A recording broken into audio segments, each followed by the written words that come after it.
The iPhone Air is one of the most surprising phones Apple has made in years. At first glance, it almost seems like a gimmick, a paper-thin iPhone that prioritizes looks over substance. But after spending time with it, I can honestly say this device doesn't feel like a compromise. Apple has delivered pro-level performance, a versatile 48-megapixel camera, and a bright 6.5-inch OLED display, all packed into a body that measures just 5.6mm thin. Yes, there are some trade-offs, mainly around battery life and the absence of an ultra-wide lens, but overall, this phone represents a bold new step in Apple's design philosophy.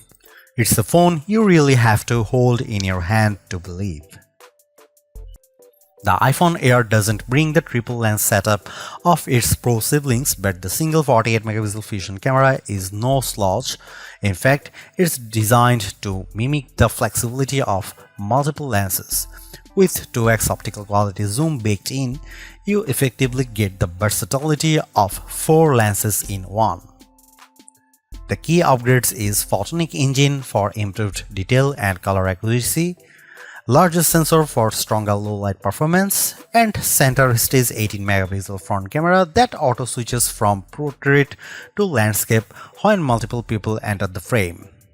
This smart sensor trick is more than a gimmick, it makes group selfies and video calls way more natural. Verdict on the camera is, it won't beat the iPhone 17 Pro Max in advanced photography, but it absolutely competes in everyday shooting, Instagram posting, and TikTok content creation. The iPhone Air is more than just Apple's thinnest iPhone ever, it's proof that slim doesn't have to mean weak. With its flagship level performance, gorgeous design, and versatile camera, the Air could easily be the sweet spot iPhone for people who don't need Pro Max specs but still want something that feels premium. The only real question mark is battery life. If it holds up in real-world testing, this iPhone could be one of Apple's best-selling devices in 2025. It's stylish, it's powerful, and it's the iPhone that's going to turn heads, not just because it's thin, but because it's genuinely practical.